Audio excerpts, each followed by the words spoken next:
नमस्कार, स्वागत है आपका तेज सिविल सर्विसेज में। देखिए, आज हम लोग बात करेंगे। हमने पार्ट 1 में ज्वालामुखी देख लिया था, उसकी क्रियाविधि देख ली थी और उसके अंदर एवं बाह्य बनने वाली आकृतियों को देख लिया था। आज हम लोग ज्वालामुखी को मैप के माध्यम से समझेंगे। जैसा कि आप देख रहे हैं, ये वर्ल्ड मैप है पूरा और ये हमारा दिल, हमारा भारत। तो आज हम समझेंगे पूरे विश्व में ज्वालामुखी कितने प्रकार से बटे हुए, कहाँ कहाँ कौन से ज्वालामुखी के भाग हैं। और इसे देखने से पहले मैं चाहता हूं, अगर आपने चैनल को सब्सक्राइब नहीं किया है तो चैनल को सब्सक्राइब जरूर कर लें, क्योंकि ज्वालामुखी से संबंधित वीडियो मैप के माध्यम से आपको यूट्यूब में किसी ने भी नहीं बताया होगा। इसलिए मैं चाहूँगा कि अगर आपने इसे सब्सक्राइब नहीं किया है तो सब्सक्राइब कर लें। चलिए आइए आगे देखते हैं कि ज्वालामुखी कौन कौन से प्रमुख ज्वालामुखी किस किस देश में स्थित हैं, देखते हैं। देखिए, सबसे पहला ज्वालामुखी हवाई द्वीप आता है, किलायू। ये देखिए, ये हवाई द्वीप है और ये आता है आपका यूएसए के अंतर्गत, यूएसए। यहाँ स्थित है किलायू ज्वालामुखी, ध्यान रखेंगे किलायू ज्वालामुखी। सबसे पहले हम देख लेते हैं प्रशांत महासागर को, जिसे पैसिफिक रिंग ऑफ फायर कहते हैं जिस एरिया को। ये देखिए, ये जो रेड वाली लाइन है, ये इसे पैसिफिक रिंग ऑफ फायर कहते हैं, यानी प्रशांत अग्नि मेखला। ये इधर से जाती है और इधर तक आ जाती है। ये देखिए, ये रॉकीज पर्वत है, ये उत्तरी अमेरिका है, और ये एंडीज पर्वत है जो दक्षिणी अमेरिका है। यहाँ से होते हुए ये अंटार्कटिका से होके गुजरती है। यहाँ एक पर्वत पड़ता है ज्वालामुखी, माउंट एरिबस। इस बात को ध्यान रखेंगे, इसका नाम माउंट एरिबस है, इस बात को ध्यान रखेंगे। ये अंटार्कटिका में स्थित है, यहाँ तक ये अग्नि मेखला जाती है। इस पूरे क्षेत्र को हम कहते हैं पैसिफिक रिंग ऑफ फायर, ध्यान रखेंगे इस बात को, क्योंकि इसके किनारे किनारे बहुत सारे ज्वालामुखी हैं। अब एक ज्वालामुखी यहाँ है जापान में। देखिए, जापान का होन्शु द्वीप है, इसी में टोक्यो इसकी राजधानी स्थित है।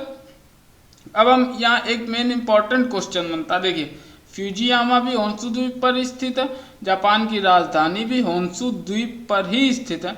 तो क्वेश्चन ये बन सकता है कि फ्यूजियामा ज्वालामुखी टोक्यो से किस दिशा में स्थित है। तो हमें ध्यान रखना, टोक्यो है, फ्यूजियामा इधर है, तो टोक्यो के दक्षिण में स्थित है, ये ध्यान रखिएगा।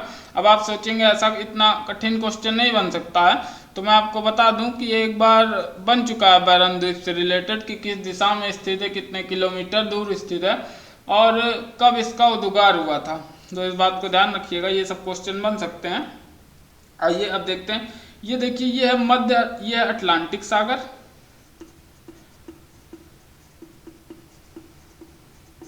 अटलांटिक महासागर,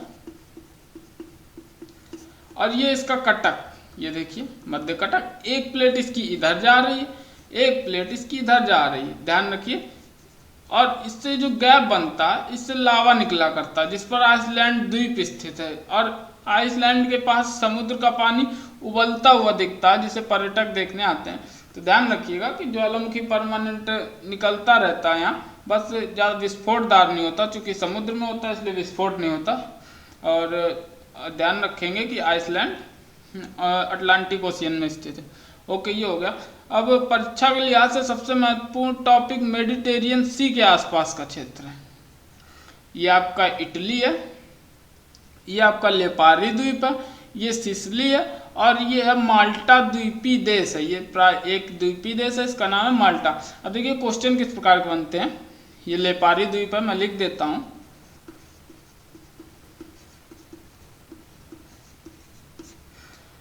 इस पर स्थित है स्ट्राम्बोली ज्वालामुखी, ज्वालामुखी। अब आप ध्यान रखेंगे, स्ट्राम्बोली ज्वालामुखी को ही भूमध्य सागर का प्रकाश स्तंभ कहा जाता है। मैं फिर से इसे रिवाइज करता हूँ, स्ट्राम्बोली ज्वालामुखी को ही भूमध्य सागर का प्रकाश स्तंभ कहा जाता है। अब देखिए, इस क्षेत्र से क्वेश्चन किस प्रकार का बनता है, अगर भूकंप से रिलेटेड बनेगा तो मैं आपको बताता हूँ। ये आपका स्ट्राम्बोली ज्वालामुखी, ये आपका सिसिली द्वीप है। तो ये सिसिली द्वीप से किस दिशा में स्थित है, तो आपको ध्यान रखना है उत्तर दिशा में।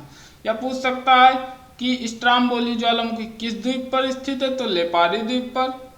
और सिसली स्ट्राम्बोली ज्वालामुखी की अपेक्षा किस दिशा में पड़ेगा? तो अगर स्ट्राम्बोली ज्वाला की अपेक्षा पूछेगा तो सिसली दक्षिण में है।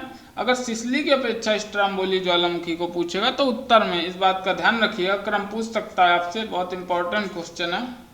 अब अगला क्वेश्चन बनता है पापुआ न्यू गिनी के दो ज्वालामुखी लांगीला एवं बागाना। तो ये आपका पापुआ न्यू गिनी है, ये आधा हिस्सा इंडोनेशिया के अंतर्गत आता है ये। अब इसमें एक छोटा सा और एक देश बन गया, उसे बाद में देखेंगे जब वर्ल्ड ज्योग्राफी पढ़ेंगे। अभी ध्यान रखेंगे यहाँ पर स्थित है लांगीला एवं बागाना। अब देखते हैं इंडोनेशिया के, तो ये देखिए ये इंडोनेशिया के ज्वालामुखी समेरू, मेरापी, टुकोनो इत्यादि। अब देखते हैं हम ताना द्वीप में वनुआतु द्वीपीय देश है, यहाँ पे स्थित है, इस जगह ध्यान रखेंगे। ये मैं आपको लोकेशन इसलिए बता रहा हूँ, बाकी सब मैं विस्तार से आपको जब वर्ल्ड ज्योग्राफी पढ़ाऊंगा तब बताऊंगा। अभी हम ज्वालामुखी की दृष्टि से समझ ले रहे हैं ताकि हमें याद बना रहे। तो देखिए ये वनुआतु, इस पे एक द्वीप है ताना द्वीप, वहाँ पे यासुर नामक ज्वालामुखी स्थित है, बहुत इंपॉर्टेंट है। अगला देखते हैं सिसली, जैसा अभी सिसली यानी भूमध्य सागर, यहाँ स्थित है माउंट एटना ज्वालामुखी, माउंट एटना। अगर आप इसे ऐसे ही मैप से बना के लिख लेंगे तो आपके लिए बहुत अच्छा रहेगा। अब देखिए इटली में एक और ज्वालामुखी स्थित है, इस जगह लेफ्ट साइड में, इसका नाम है विसुवियस ज्वालामुखी। तो विसुवियस ज्वालामुखी को आप याद रखेंगे। विसुवियस ज्वालामुखी में विस्फोट 1944 में हुआ था, 1944 में, 1944 से अब तक इसमें अभी तक विस्फोट नहीं हुआ, इस बात को भी ध्यान रखेंगे। अगला ध्यान रखेंगे इक्वाडोर का कोटोपैक्सी। अंडमान निकोबार का एक ध्यान रखेंगे, यहाँ कहीं है बैरन, ये पूरा आपका अंडमान निकोबार, और बैरन द्वीप यहाँ स्थित है। बैरन द्वीप एक सक्रिय ज्वालामुखी हो गया, ध्यान रखेंगे इस बात का। हवाई द्वीप का मोना लोवा भी ध्यान रखेंगे। हवाई द्वीप में दो हैं, एक किलायू हो गया और एक और मोना लोवा, मोस्ट इंपॉर्टेंट है, ध्यान रखेंगे। और हवाई द्वीप किसके अंतर्गत आता है? यूएसए के अंतर्गत। किसके? यूएसए के। इस बात को बहुत तरीके से एकदम मन में बैठा लीजिए कि यूएसए के अंतर्गत आता है। अब एक ज्वालामुखी ओजल डेल सालाडो, तो यहाँ स्थित है ओजल डेल सालाडो। ये आपका देखिए पतला सा देश है चिली, और इसके बगल वाला ये अर्जेंटीना, ये है अर्जेंटीना,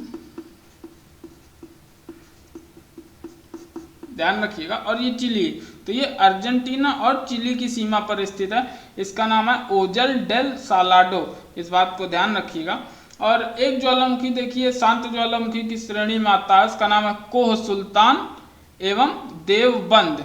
तो ये यहाँ स्थित है, ईरान में स्थित है, कोह सुल्तान एवं देवबंद, कोह सुल्तान एवं देवबंद, ध्यान रखेंगे। मोस्ट इंपॉर्टेंट क्वेश्चन है, पूछा भी जा चुका है। अगला आता है तंजानिया का किलीमंजारो, तो ध्यान रखिएगा तंजानिया का किलीमंजारो,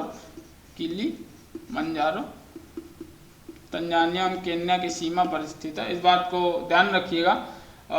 एंडीज का एकांकागुआ, यही एंडीज पर्वत श्रेणी है, और ये रॉकी यहीं पे स्थित है, एकांकागुआ।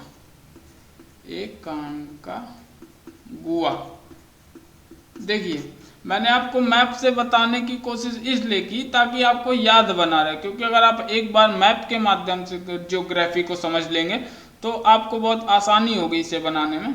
और ये थे कुछ मोस्ट इम्पॉर्टेंट ज्वालामुखी जिन्हें मैंने आपको मैप के माध्यम से बताया। अब मैं कुछ क्वेश्चन भी लाया हूँ जो अपर लेवल के एग्जाम में पूछे जाते हैं, कथन कारण वाले, आइए उन्हें भी देखते हैं। ये रहा पहला क्वेश्चन। आपने अगर पहला वीडियो नहीं देखा तो उसे जरूर देखिएगा, क्योंकि उसी के बाद आप इसे कर पाएंगे। देखिए केंद्रीय विस्फोटकता के आधार पर ज्वालामुखी विस्फोटकता का क्रम लगाइए।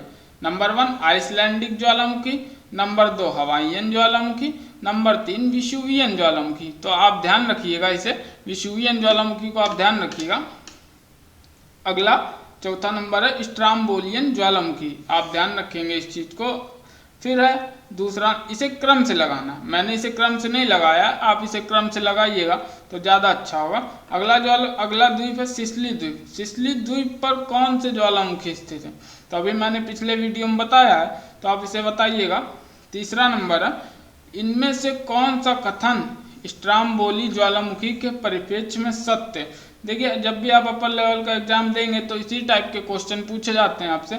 अब देखिए पहला क्या है, पहला यह सिसिली द्वीप पर स्थित है, दूसरा यह सक्रिय ज्वालामुखी है, तीसरा यह इटली के पश्चिम में स्थित है, या चौथा इसे भूमध्य सागर का प्रकाश स्तंभ कहा जाता है। 3 क्वेश्चन है, इससे आप समझ जाएंगे कि प्रश्नों का लेवल क्या रहता है अपर लेवल के एग्जाम में। ये तो 1 लाइनर क्वेश्चन हो गया, लेकिन पहला और जो तीसरा है इसको आप ध्यान से जब पहला वीडियो देख पाएंगे तभी कर पाएंगे, बाकी इसे ऐसे नहीं कर पाएंगे। तो ध्यान रखिएगा, इन क्वेश्चनों को देखिए और इनको जवाब अपने मन में याद करने की कोशिश करिए कि क्या होगा। बाकी वीडियो कैसा लगा इसे कमेंट बॉक्स में ज़रूर लिखें, और अगर आपने अभी तक चैनल को सब्सक्राइब नहीं किया तो इसे सब्सक्राइब करके बेल आइकन को दबा दें। बाकी चैनल को लाइक शेयर कर दें, और बाकी वीडियो देखने के लिए धन्यवाद। जय हिंद, जय भारत।